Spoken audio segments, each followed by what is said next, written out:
The Kalahari. It is a magnificent contradiction. Deemed a desert, it also holds vast grasslands and immense salt pans as deadly as the moon. It is a land of riddles. Tracks hint at huge herds. But where are they now? In hiding places and havens both near and far, each one waits for its own summons, a complex set of conditions.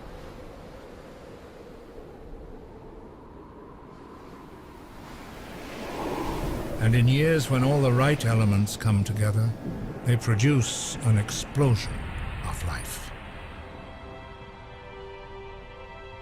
Into Botswana's Kalahari sands runs a great river, the Okavango, creating a lush paradise 1,000 miles from the sea.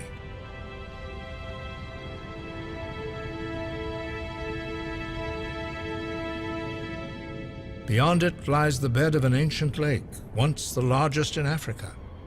Now all that is left is its immense footprint, known as the Makadakadi salt pans. Zebra and wildebeest are born to the Kalahari's relentless cycles of dry and wet, scarcity and plenty.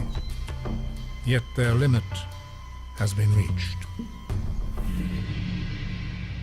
For many years, sparse rains have left the Boteti riverbed mostly dry. A spillway of the Okavango River, it has not flowed for 20 years. Even so, it remains a lifeline to a population on the brink. Wildebeest plunging down a riverbank are not greeted by a rushing deluge or eager crocodiles. Just more sand.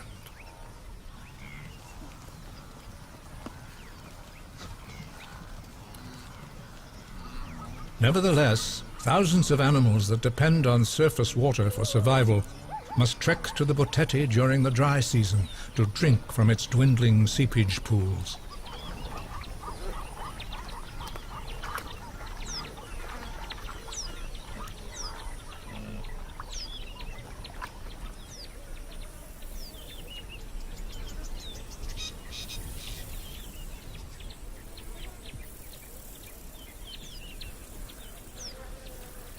Crocodiles originally came down with the river from the north decades ago. Now, stranded in a dry land, they have held on and even bred in small mud pools and riverbank caves.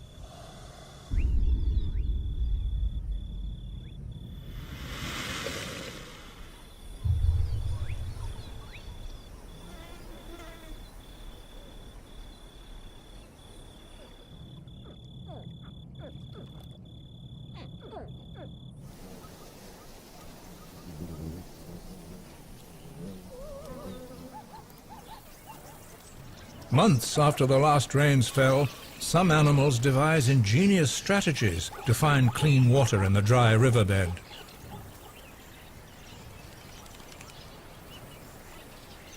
Zebra scrape away the sand until fresh water seeps through.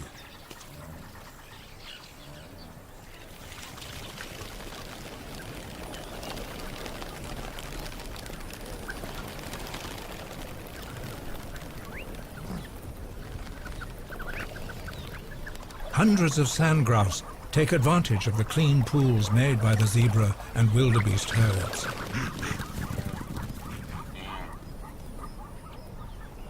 The male sand grouse has highly absorbent breast feathers, a remarkable adaptation that allows him to carry water back to his young. In the desert scrub where they live, the birds are well camouflaged, but here they are vulnerable. The martial eagle watches for any sign of weakness.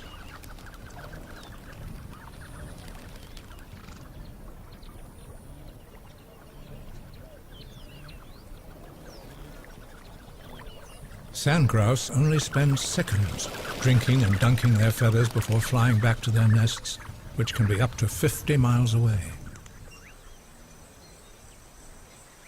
With their massive feet, elephants often create and enlarge water holes.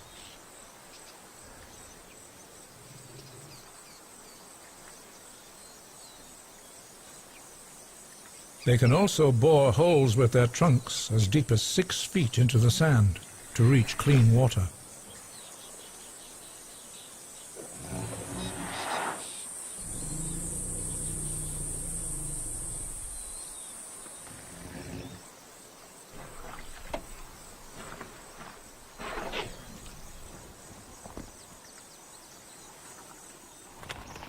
Every day, the herds must make an arduous journey many miles away from the dry riverbed to feed.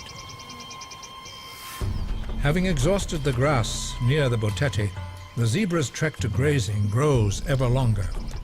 Eventually, most of their day and almost all of their energy is spent en route, giving them barely enough time to eat before they must turn back to drink again. They also face tremendous competition. Termites consume huge quantities of grass. In some places they eat far more than the herds, leaving behind barren wasteland. Termites need little water, getting enough from subterranean moisture and the plants they eat, so the distance between water and food is short.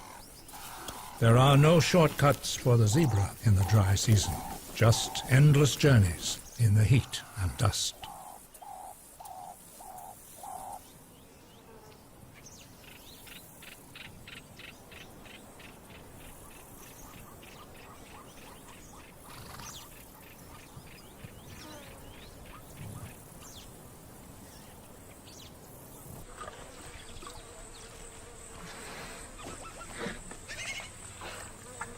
While the rest of the herd grazes far away, an abandoned foal is trapped in a desperate struggle.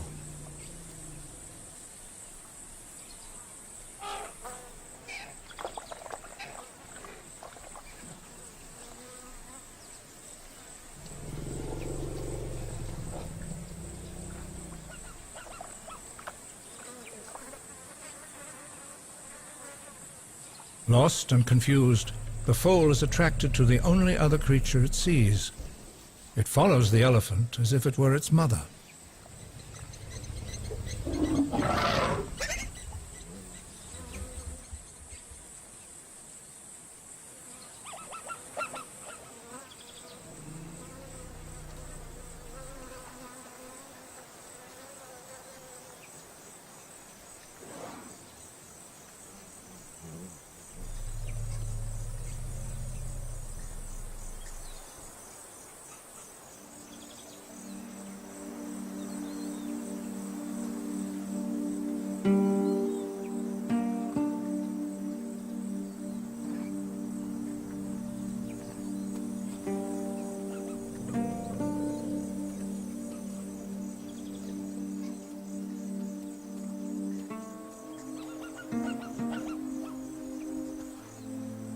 Although it has been rebuffed, this orphan has nowhere else to turn.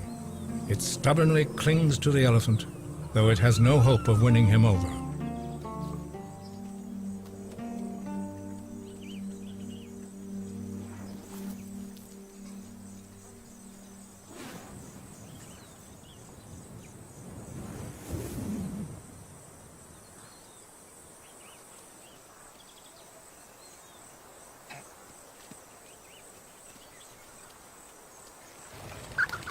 As conditions worsen, the sand grouse seek out the last remaining pools. At least the birds can come and go.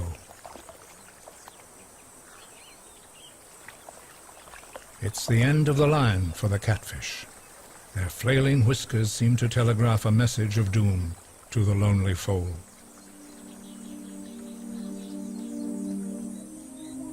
But suddenly, it is rescued by familiar calls.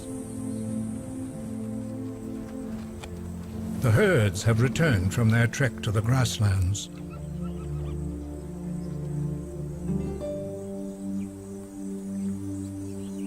Yet coated in mud, the foal looks darkly dangerous.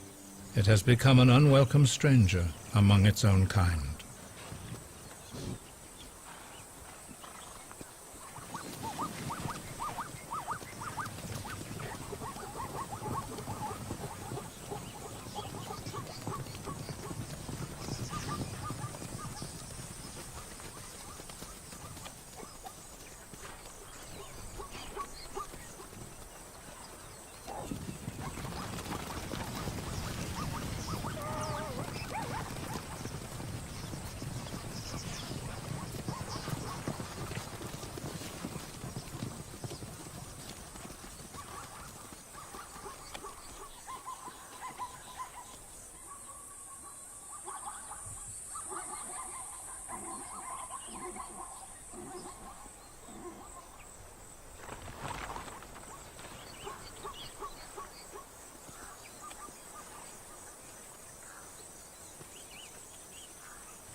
Through gathering clouds and a distant rumble of thunder, the herds know their moment has arrived. Heading east, they will cross 100 miles and more, chasing the rains for their promise of new grazing and fresh water.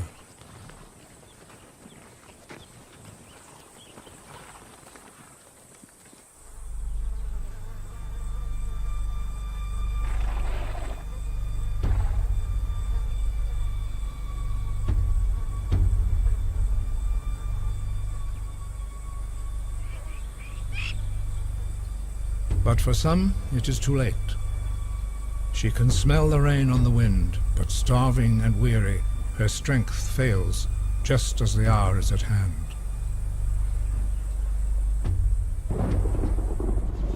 But the foal is in luck. Here's a chance to wash away its shadow coat.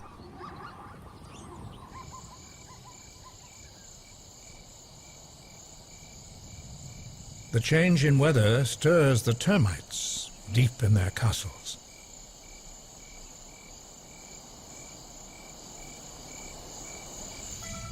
Masters of their own environment, they maintain an air-conditioned haven in the heart of the desert. With hundreds of thousands of insects in each colony, termites probably comprise the single largest animal mass in many parts of the Kalahari. Only specialized predators can assault their clay fortresses. The pangolin is equipped with powerful claws, armor, and a tongue half as long as its body.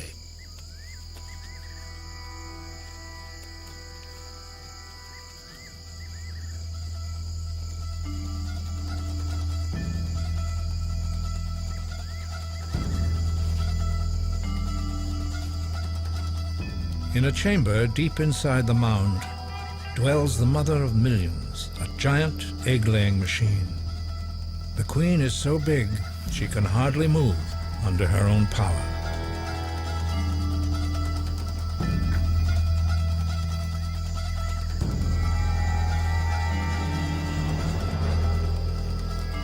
She will not even fit through the exit unless the workers widen the door.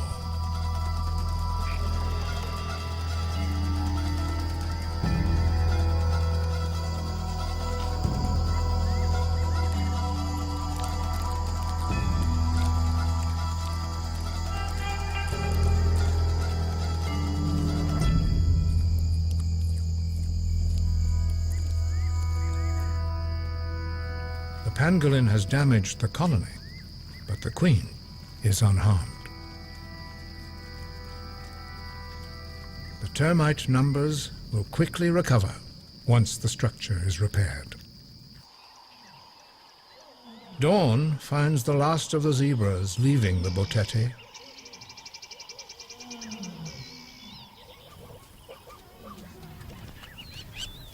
In the open grasslands, they will escape from a harsh existence.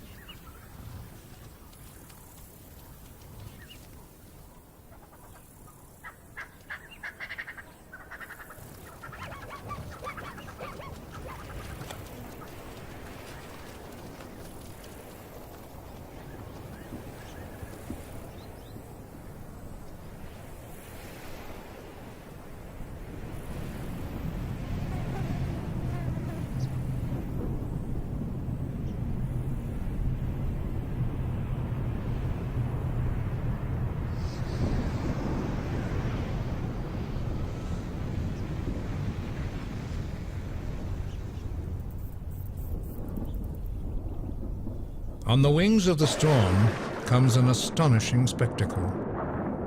Flamingos stream through the desert skies by the tens of thousands. They have flown from their coastal feeding grounds without rest. How they know the rains are beginning from 1,000 miles away is a mystery.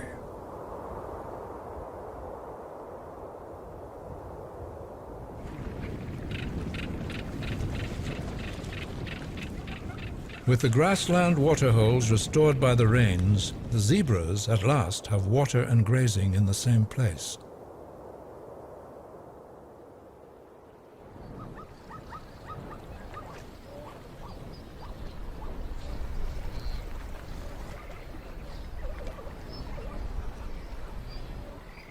The herds fan out over thousands of square miles of rejuvenated grasslands, while the flamingos fly to their ancestral home.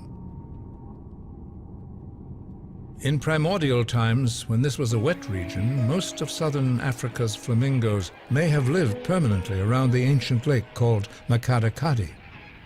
Today, they return whenever that lake is reborn.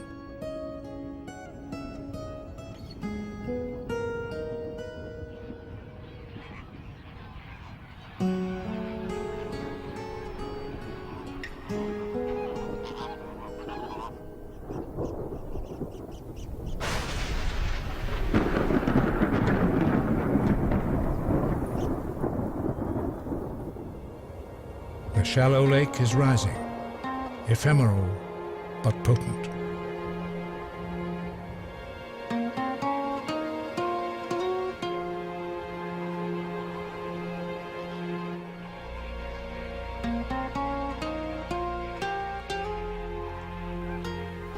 When mixed with water, dormant animals on the ancient lake bed come to life, producing the favorite food of flamingos.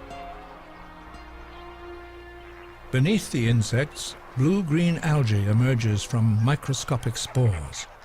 In its dormant state, it can endure 100 years without rain. Blue-green algae is also the only food eaten by the lesser flamingo.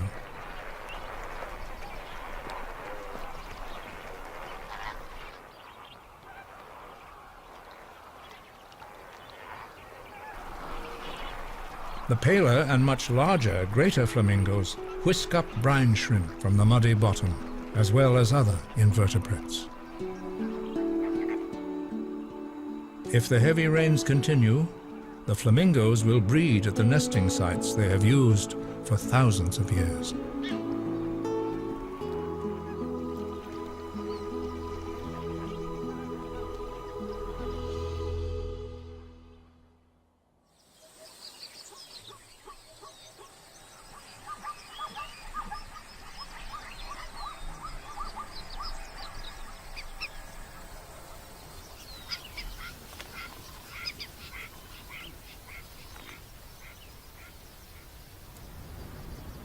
Unleashed with the rain are countless subtle signals: a rise in humidity, a shift in temperature, a softening of the earth.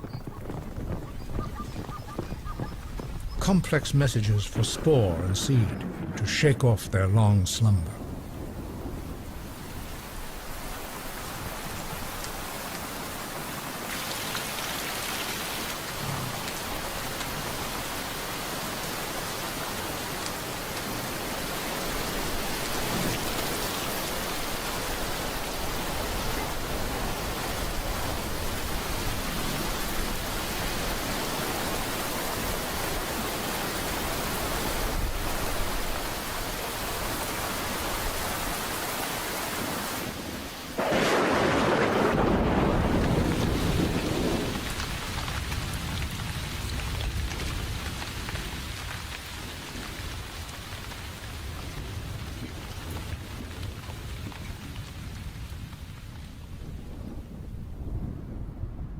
All the elements finally come together, promising a great awakening and a new generation of life.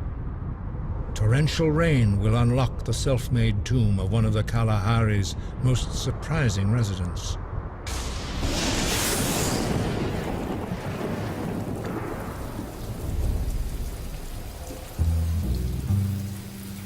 From deep underground, sealed in a protective suit of his own design, he surfaces.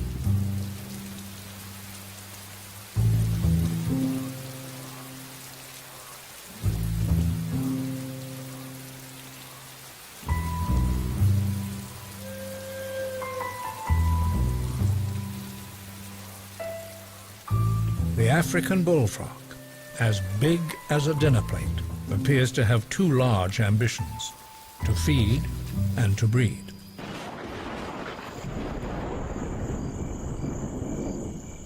The desert provides for him winged alates, the cream of their kind. The only termites able to mate, these potential kings and queens have been specially prepared for this moment. But now their plump bodies are coveted by every creature in the bush.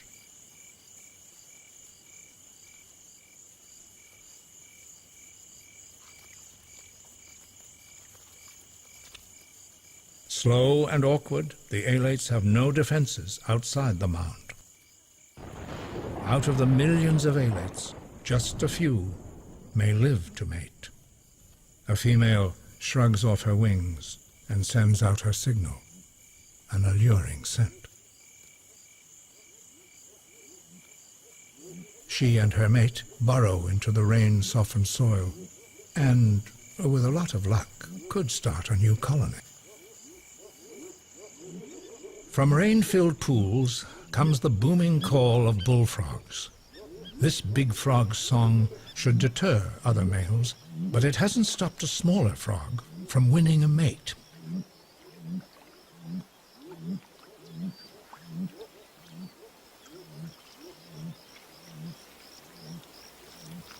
The female's job is simply to lay eggs. Incredibly, the male alone will take responsibility for raising and guarding the thousands of tadpoles.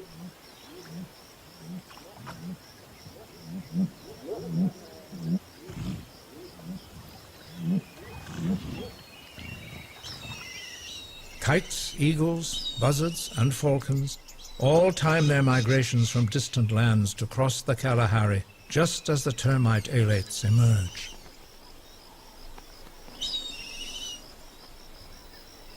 Fat is such a precious commodity in the wild that these winged butterballs fall victim to every sort of predator.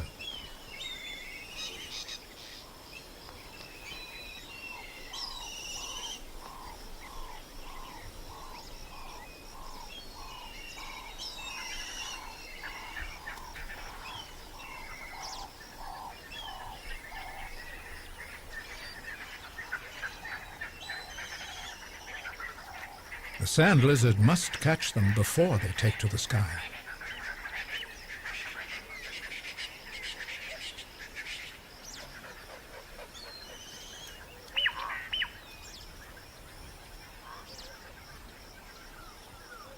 Marabou storks track the rains across the desert in search of alates.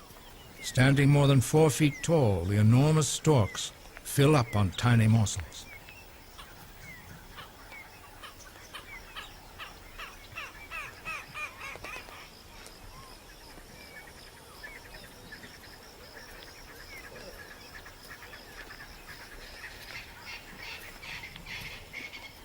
The bounty of termites brings Africa's bateleur eagle, together with the Russian steppe eagle.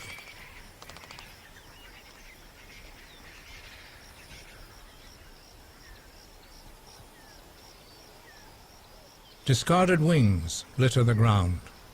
Remnants of a passing feast, they bear witness to the important role the termites play in feeding the multitudes.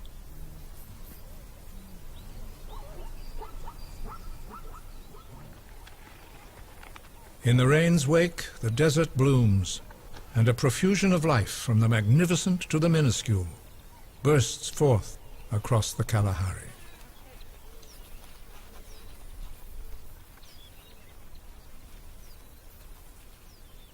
On a small scale, insects perform the same tasks that occupy all: feeding, breeding, and finding shelter before the water disappears.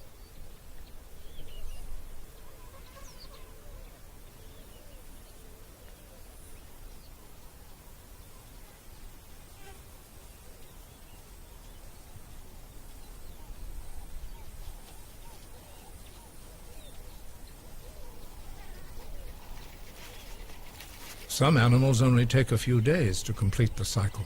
Others will need months. The longer the process, the greater the risk.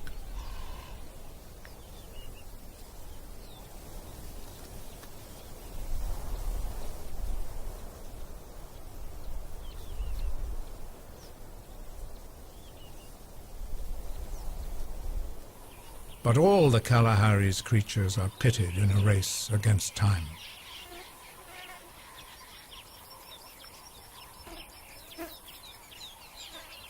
A few weeks ago, this waterhole was a barren patch of earth. Now it bustles with a tadpole mob. Feeding on algae, they suck up all within reach. But their ever-watchful father eats nothing. As their sole protector, he must ensure the safety of his offspring.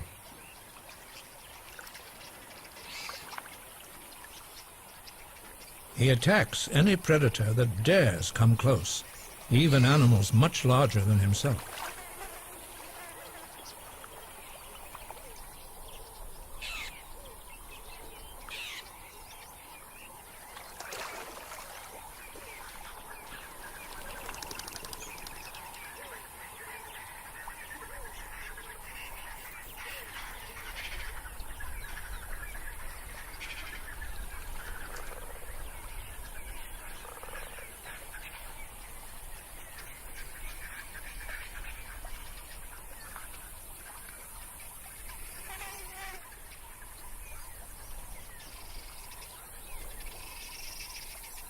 With water and algae running short, the father frog comes up with a remarkable solution.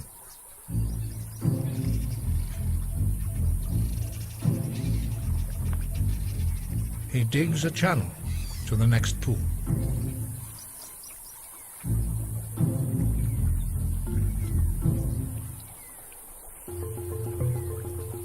Upon the bullfrog's signal, the tadpoles rush through.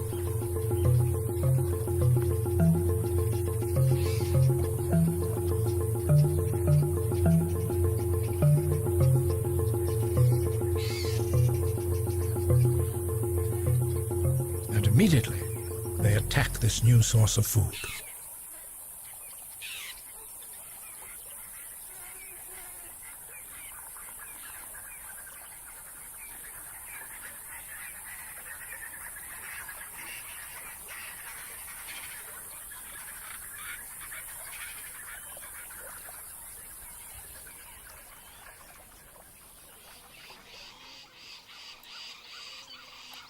By the time they're 2 inches long, the tadpoles have sucked up every edible morsel from the pools. Fortunately, their new legs open up new possibilities.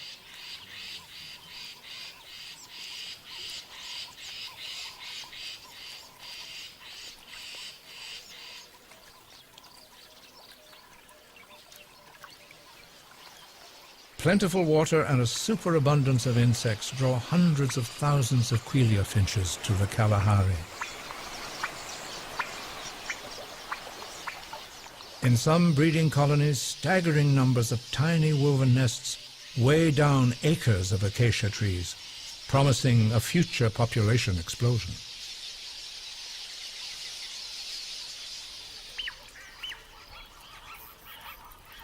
The frog's diet has expanded to include almost anything that moves.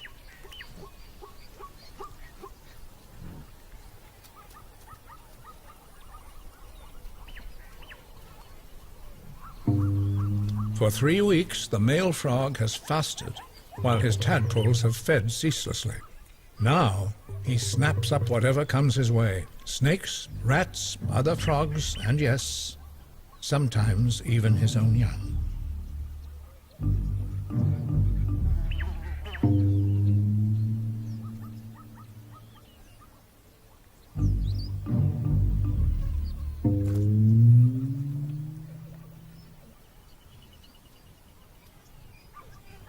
A bullfrog is aggressive as well as gluttonous. When confronted, he puffs himself up to a formidable size and fears almost nothing.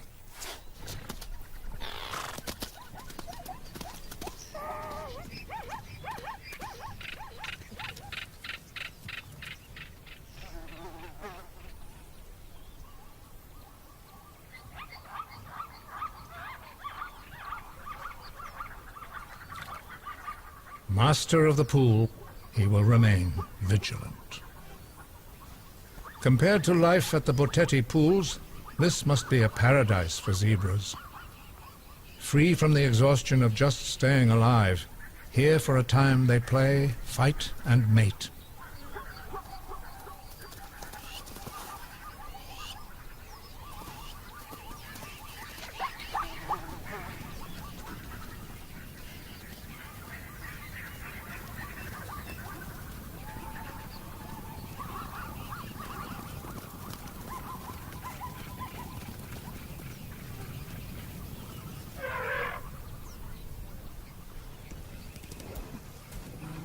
Who now would call this place a thirst land? The dry season has lost its sting, its memory drowned by a world awash in plenty. Elephants wander widely from one replenished waterhole to the next, enjoying fresh forage as they go.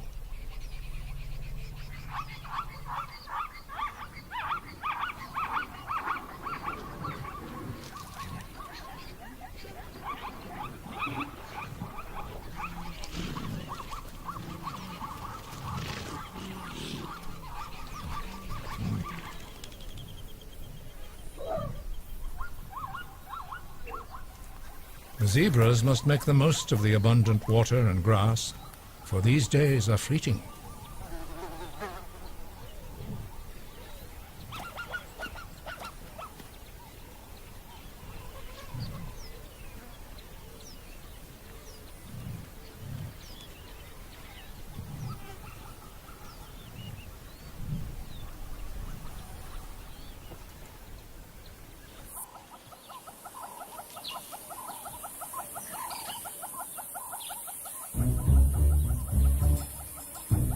The hungry young bullfrogs will try just about anything.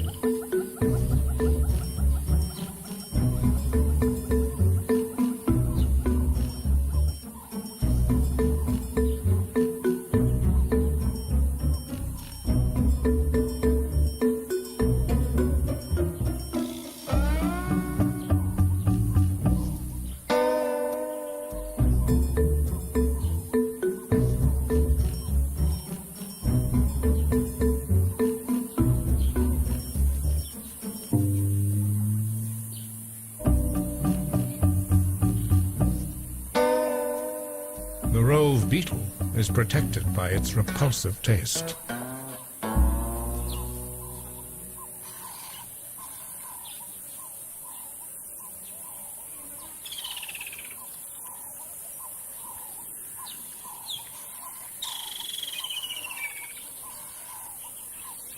The wiry orange larva of a beetle is hotly contested.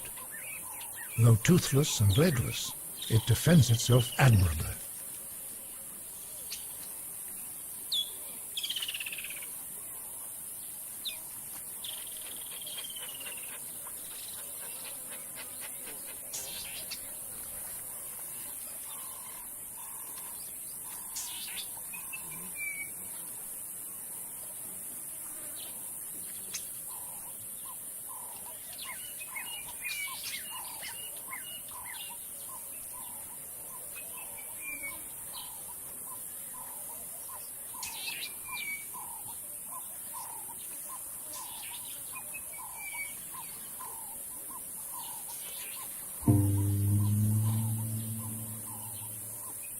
The larva puts up a good fight even after its capture.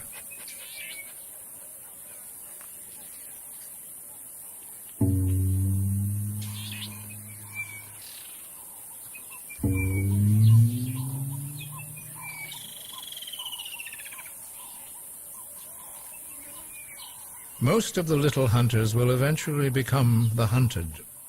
The woodland kingfisher preys mainly on insects, lizards, and little frogs.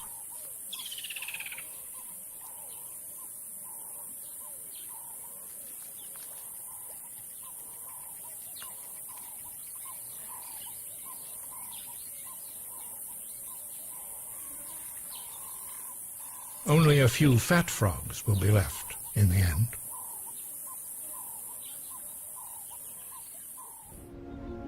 The phenomenal rains have created spectacular breeding for the flamingos.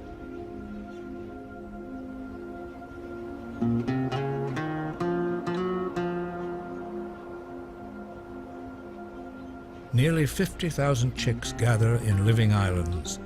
Miles of shallow lakes surround them, providing food and protection from most predators.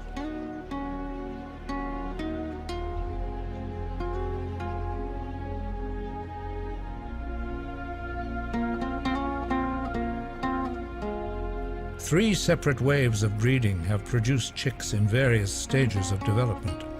The first have already fledged, while the second are still immature.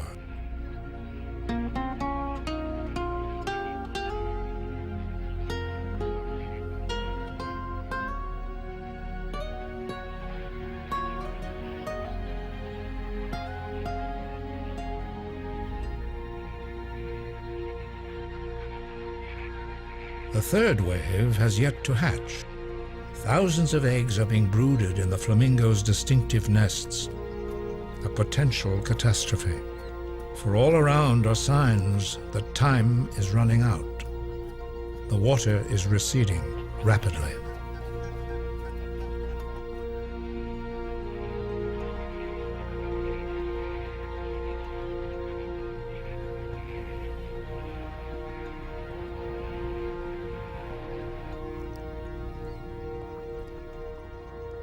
Soon their nest site will turn back into a toxic salt pan.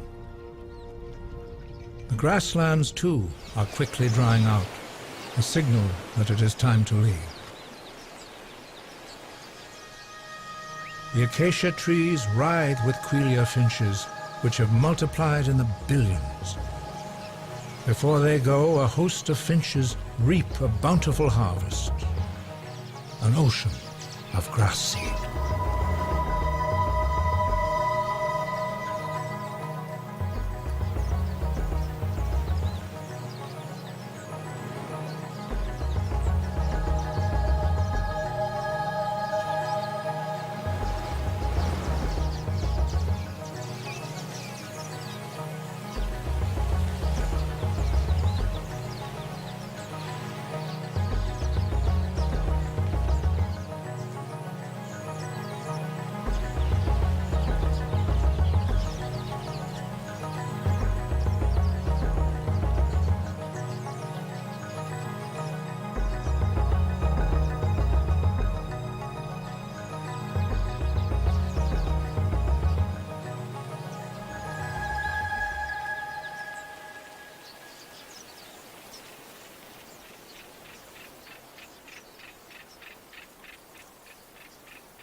After their season of renewal, the herds retreat to the Botetti pools. They will not visit these rich grazing grounds again for many long months.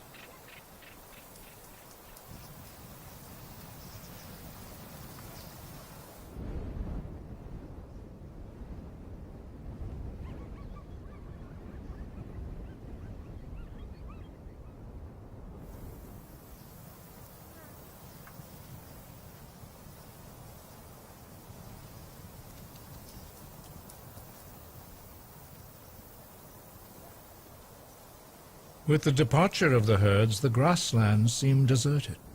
But a few creatures remain. They have their own ways of coping with the harsh times to come. Before the beds of their pools harden completely, the last of the bullfrogs dig themselves in. Soon this one will be encased in a moisture-sealed coat and entombed in earth as hard as rock.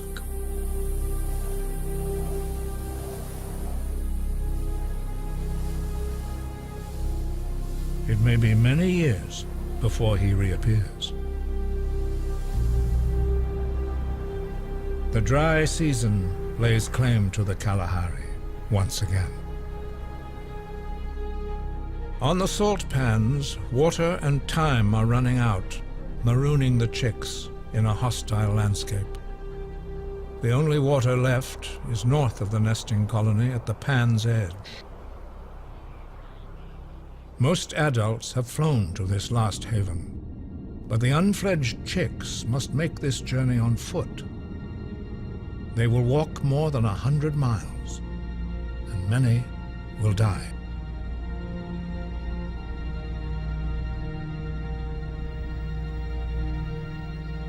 The waters on the surface of the pan have become a supersaturated solution, crystallizing into layers of pink salt.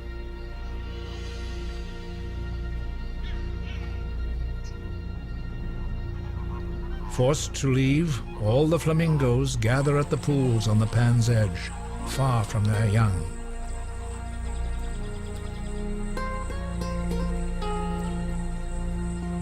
These waters are their only source of food, but they too are rapidly shrinking.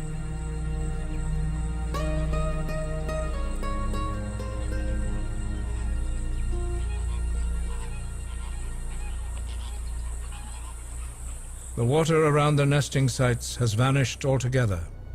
In its place, a searing, caustic plain stretches to the horizon. Vultures hover over huge creches of chicks, an omen of the life and death struggle about to begin.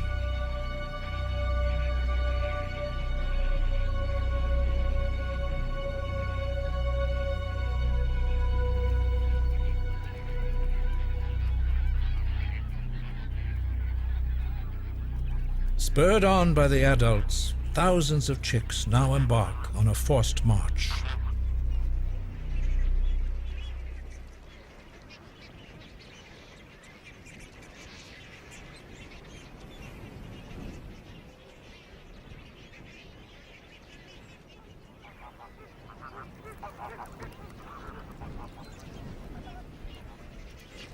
It is one of the greatest endurance tests in nature. Hatched in paradise, some chicks will spend the rest of their brief lives in hell.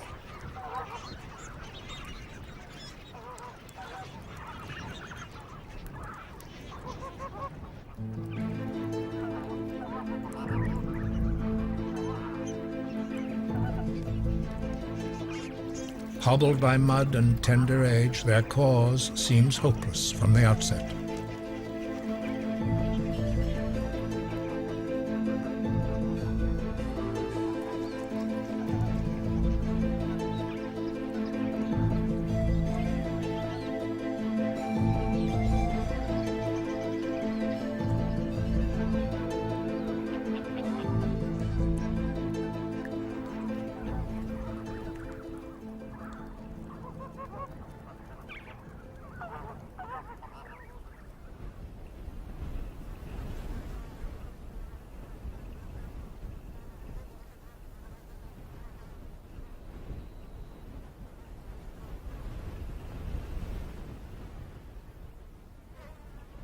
Now the flamingo nesting site seems only fit for the dead.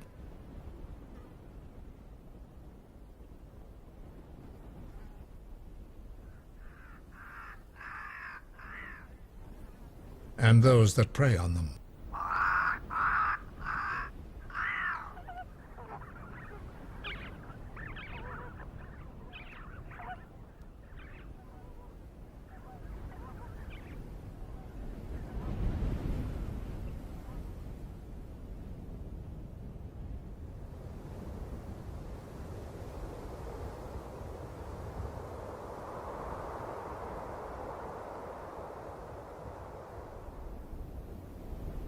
But life has not forgotten the Makarakadi. It is only hidden. Camouflaged as grains of sand, the eggs and spores of the lake's tiny creatures lie dormant, waiting for the rains.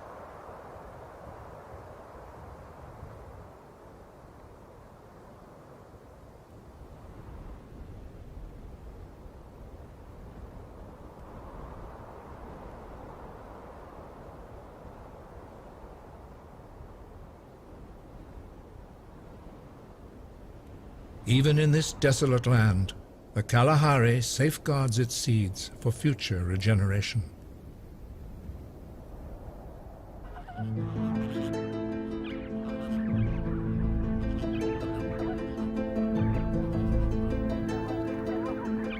Days turn to weeks, yet still the chicks persevere.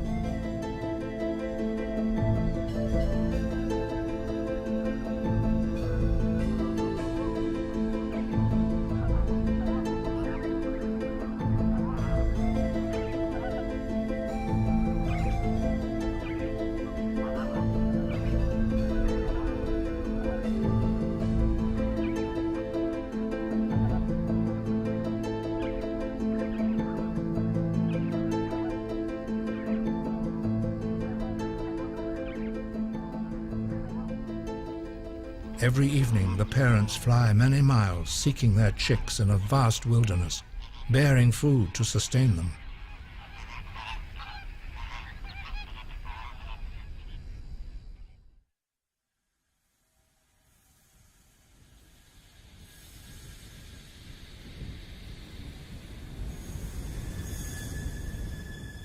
The young birds stagger on, following their parents' lead. But the adult's approach changes with the wind, and the chicks drift off course, sometimes doubling the length of their agonizing march.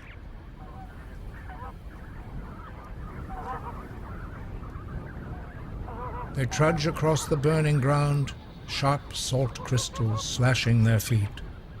And some of the smallest chicks are doomed by a crueler burden. On the tips of their wings, balls of mud have set as hard as concrete.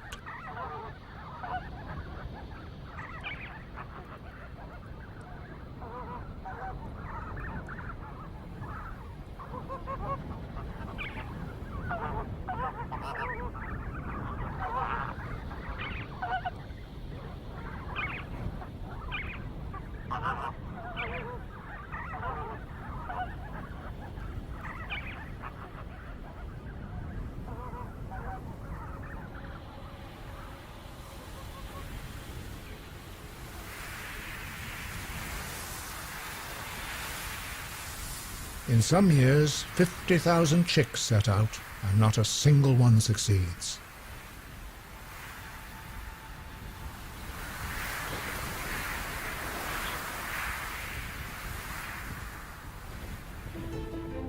It is no mirage. This year, many of the chicks have made it across the Great Salt Pan.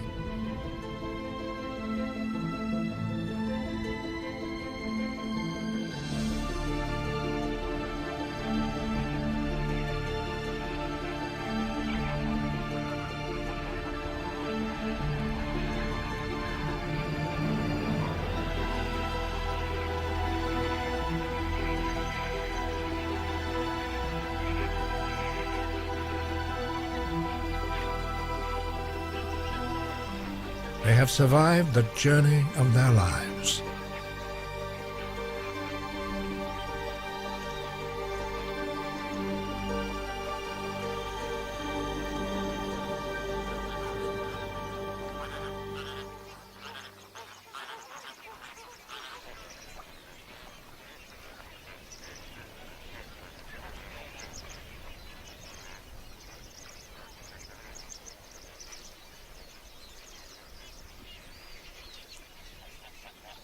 But here, at the edge of the salt pans, there are other dangers.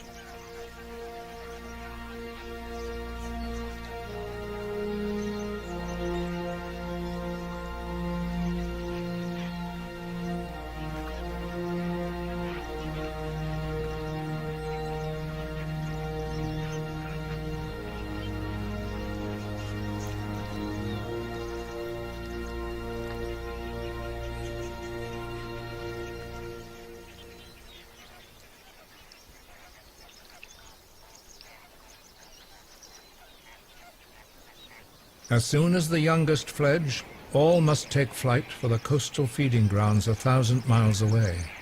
There they will wait for the mysterious signal that calls them back to breed in the desert again.